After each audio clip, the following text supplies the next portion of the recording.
Vamos lá, gente. O ministro do Supremo Tribunal Federal, Alexandre de Moraes, negou o pedido de devolução do passaporte do presidente Jair Bolsonaro para que ele compareça à posse do presidente eleito dos Estados Unidos, Donald Trump.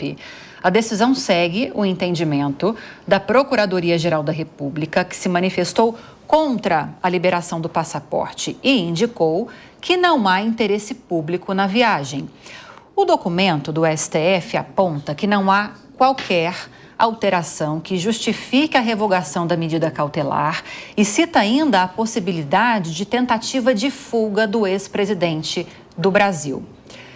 Cíntia, sob o viés desses argumentos jurídicos, justifica essa decisão, na sua opinião?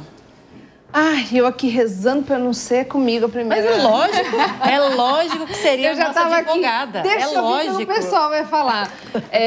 Juridicamente, né, se a gente olhar o pé da letra, sim, porque foram as condições impostas. Então, tudo bem, se a gente está falando só juridicamente, justifica. Não importa, foi o que a justiça estabeleceu, são as condições. Agora, honestamente, humildemente, eu discordo. Em que sentido? Discordo porque eu acredito que qual seria o benefício se o Bolsonaro sai, foge diante, se o ministro dá autorização para ele comparecer e tal, se ele foge, é o suicídio político dele, ao meu ver, porque fica no sentido de que, olha, tá vendo como ele era criminoso? Olha, ele realmente ia embora, a gente acreditou, nós demos essa possibilidade para ele sair, na primeira oportunidade ele foi embora. Então, eu honestamente acho que é algo, me soa assim muito delicado isso, sabe? Que um ex-presidente que não tem uma condenação criminal estabelecida, ele não possa se ausentar do país, tendo seu passaporte para um evento, ainda que não seja de interesse nacional, mas é um interesse ali mesmo de relações, né, comerciais. Então, eu particularmente acho isso um absurdo. Mas quem sou eu na vez das coisas? Eu, juridicamente, não vou questionar, porque foram as condições impostas e na visão do Supremo, do Alexandre de Moraes, ministro, não preencheu o que ele entendeu, né? O que a justiça, o que a lei entendeu. Então, tudo bem. Juridicamente, como advogada, entendo que colocando o ex-presidente Jair Bolsonaro na mesma mesa que qualquer outra pessoa que tivesse condições impostas e não observasse, tá ok. Mas, honestamente, eu particularmente discordo. Quero te ouvir, Tânia. Entendemos os argumentos jurídicos, então, confiando aqui na análise de Cíntia. Não, corretos os argumentos Exato. jurídicos. Agora, até te cortando, que eu quero fazer uma outra pergunta para você. E diferente dessa que eu fiz para a Cíntia. Entendemos por que não liberar, mas por que liberar, então, diante dessas exigências, dessas medidas, só porque ele é ex-presidente da República? Se fosse uma outra pessoa nessas condições, que não tivesse essa visibilidade de Bolsonaro, a justiça liberaria para que essa pessoa fizesse a viagem? É exatamente isso, né? Que, da minha experiência, vendo diversos casos, até acompanhando casos midiáticos, tudo, o que justificaria afastar uma medida cautelar, que, veja, uma medida grave, foi retirado o passaporte para a pessoa não poder ir para o exterior. Então, que tipo de situação? De repente, se tivesse um familiar que, né, talvez tivesse uma situação terminal de saúde, o filho, o neto, não sei, talvez. Mas teria que ser um motivo muito forte mesmo, humanitário e tudo mais, para conseguir derrubar essa medida. Porque apenas uma celebração de alguém que é importante, presidente, né, dos Estados Unidos, mas realmente não se sustentaria para uma situação de qualquer cidadão que estivesse com uma medida cautelar, né? E segundo algumas informações que nós estamos acompanhando nos últimos dias, diante da impossibilidade de Jair Bolsonaro participar dessa posse de Donald Trump na próxima segunda-feira, iria no lugar dele Michele Bolsonaro, Ellen Brown. A Michele, que é a grande aposta do PL, né? A Michele está fazendo um tour Brasil, assim, já há pelo menos 1 ano e meio, pouco mais talvez. Ela está viajando o Brasil inteiro, angariando mulheres, base para o PL, né? Ela está fazendo um trabalho muito forte da imagem dela, com marqueteiro, com equipe, enfim.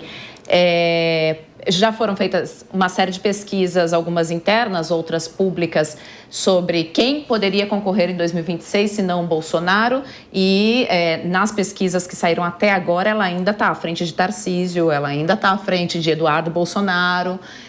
Então, obviamente, se não vai Bolsonaro, Michelle é a aposta, porque ela está sendo e crescendo como a grande aposta do PL para 2026. Claro que até lá tem muita água pela frente, tem muita coisa que pode mudar, tem, enfim, N processos, mas ela é a grande figura e o nome que se quer apostar para o bolsonarismo, porque ela naturalmente é quem está sendo mais visível nessas enquetes internas e pesquisas qualitativas. Agora, Mônica, é importante para a oposição estar próxima de Donald Trump dessa forma, pensando agora na política brasileira. O que muda o fato de agora termos Donald Trump na presidência nos Estados Unidos para a dinâmica política aqui do país, para a oposição aqui no país?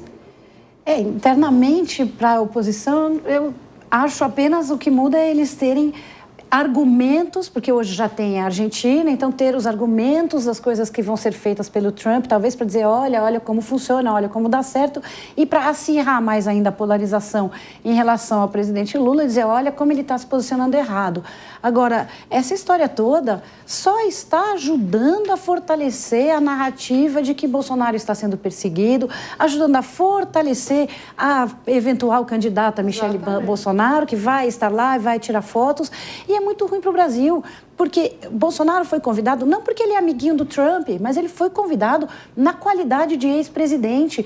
Então, para o Brasil, para o nosso país, é interessante, o interesse público é muito óbvio que o ex-presidente vá lá, ele hoje ainda não está condenado e ainda não está preso, poderia estar lá. O Brasil trata muito mal os seus ex-presidentes, né? A gente esquece. Nos Estados Unidos, o ex-presidente, ele é ex-presidente para sempre, com letras maiúsculas. E aqui não, queremos que esqueçam. Então, eu lamento que ele não esteja sendo permitido. Vamos lembrar que ele estava nos Estados Unidos, a eleição acabou, Bolsonaro foi para os Estados Unidos, ele estava lá, voltou porque decidiu de vontade própria, veio ao Brasil para responder tudo que ele tinha que responder e assumir as consequências de seus atos. Não acho inteligente, não é nem assim, não estou fazendo análise jurídica, nem análise política, é uma análise de inteligência, de narrativa. Não está sendo inteligente o nosso Supremo de não deixar esse homem ir lá, porque ele vai tirar uma foto com o Milei e com o Trump. Gente, Bolsonaro foi presidente e não fez nada do que o Milei fez na Argentina. Ele não deu um choque de autoridade, ele não mandou um pacote que reduziu gastos, ele não fez o que o Milei está fazendo. Então, ele gostaria de ser o Milei, não é. Deixa ele tirar foto com o homem, deixa ele tirar foto dos três direitas e vamos combater a política e a narrativa no campo onde nós temos força, que é o campo da lucidez, o campo das ideias. Mas ficar barrando e fortalecendo a narrativa de que ele está sendo perseguido, não acho uma estratégia inteligente. Eu estou vendo que a Cíntia está concordando com tudo que você falou e na primeira vez que ela falou sobre o assunto, você falou que sob o viés jurídico faz sentido essa decisão. Mas não cabe à justiça se ater a esse viés jurídico, Cíntia? Então, mas aí... Não, o Supremo é um tribunal político, gente. O Supremo é uma análise sua, não é? É.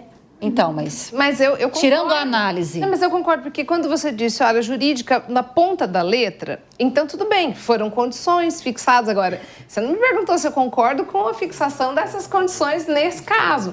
Porque, de fato, eu entendo que é como a Mônica disse aqui, nem condenação, ele já esteve lá, ele voltou. Isso fica parecendo uma picuinha. Olha, então parece que o ministro, com todo o respeito que lhe é devido, está ali, abre a porteira ou não abre a porteira? Fica uma coisa muito pequena, isso diminui a grandiosidade das grandes discussões jurídicas que a gente precisa e tem espaço para ter. Então, eu sinceramente acredito que até Lívia, se a gente coloca juridicamente, está na lei. Está na lei significa que é bom? Não necessariamente. Se uma decisão judicial precisa ser cumprida, mas quer dizer que ela é 100% correta? Não necessariamente. Então, eu honestamente entendo que não é realmente inteligente. Acho que é uma briga desnecessária. Deixa ele lá, vai, participa, volta. Porque se ele for embora, ele está dando realmente, aí sim, então vou mostrar, olha, nada foi perseguição, ele realmente estava errado, ele realmente queria se furtar. Então, eu honestamente acho que é muita picuinha para pouca coisa, sabe? Principalmente país em que, se a gente parar para pensar, tantas decisões judiciais caíram, até mesmo para colocar o atual presidente onde ele está. Então, eu honestamente acho que tem 2 pesos e 2 medidas. Não te ouvi sobre isso, desculpa, Mônica. Fala, mesmo, Mônica, e já te ouço sobre mesmo isso. Mesmo juridicamente, quem teria competência para dar essa autorização é o Supremo. Então, não se está burlando nenhuma lei, não se está quebrando nenhuma regra. Não é que está pedindo para a polícia deixar sem... Está pedindo para quem tem o poder para isso, dar essa autorização. Pedindo, né? Vai e volta, não é... Assim, não tem nada de juridicamente indevido no que se está tentando. Muito se falou, até para agregar no que você vai falar, sobre a ida de Bolsonaro para a Argentina para acompanhar a posse do Milei, porque naquele caso ele estava com o passaporte retido por outras razões, que não essas de agora, só que para ir para a Argentina não precisa necessariamente de um passaporte, ele conseguiu entrar com a identidade e na ocasião ele chegou a comunicar o STF que ele estava indo para a Argentina para acompanhar a posse de Milei, foi, voltou, ninguém pediu, tudo deu certo. Mas na sua visão, Ellen, depois de ouvir as análises mais técnicas, a jurídica, a de jornalista, isso fortalece Bolsonaro, como disse agora, e a oposição, como disse agora a Mônica, o Supremo acerta ao tomar essa decisão? Quando a gente comete excessos, todo mundo está voltando das férias de ano novo agora, sabe o que é isso? Depois, para entrar para o equilíbrio de novo, é uma dificuldade, né? Me parece que o caso da STF é justamente esse. Há muitos excessos sendo cometidos. Muitos excessos sendo cometidos. Agora, mesmo quando você vai ter razão numa ação, ela vai passar a ser questionada. E independentemente do que for decidido, me parece que o discurso bolsonarista sempre vai sair vencendo. Sempre vai ser vencendo. Por quê? Porque, primeiro, eu não sei se pesou nossa decisão, por exemplo, a ida de Bolsonaro para a Embaixada da Hungria, né? Se isso conta ou não. Eu não sei o que pesou nessa decisão da PGR, que foi a indicação da PGR, e decisão do Alexandre de Moraes. O que me parece só é que, assim, ainda que isso vai reforçar o discurso bolsonarista, né, de perseguição, não enviá-lo para lá, mas enviá-lo para lá e ele ficar lá também não livraria. De qualquer maneira, o discurso bolsonarista sairia vencendo dessa. Porque ele ia dizer que ficava lá porque aqui não tem uma justiça correta, que a justiça persegue. Então, assim, me parece que foi criado uma situação tão difícil de ser costurada aqui, que independentemente do que acontecer, o discurso bolsonarista vai ser o que vai preponderar, né? O de perseguição vai preponderar. Quanto ao STF, concordo, é uma corte cada vez mais política. E é justamente isso que conseguiu dar reforço para esse discurso sair vencedor, né?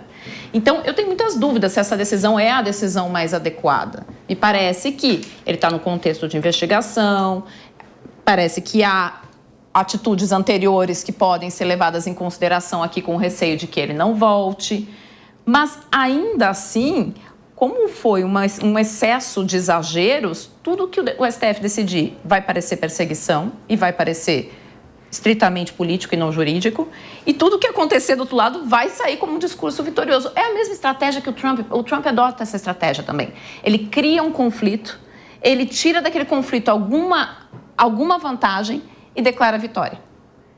Essa é a estratégia que o Trump adotou a vida inteira e o Bolsonaro faz a mesma coisa.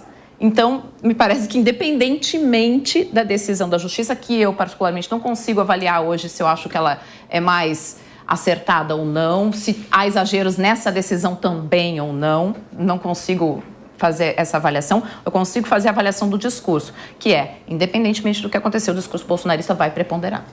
Talvez tenha sido essa análise do STF, tá? Tô brincando, gente. Já que de qualquer forma vai sair vencedor, vou pelo viés jurídico apenas.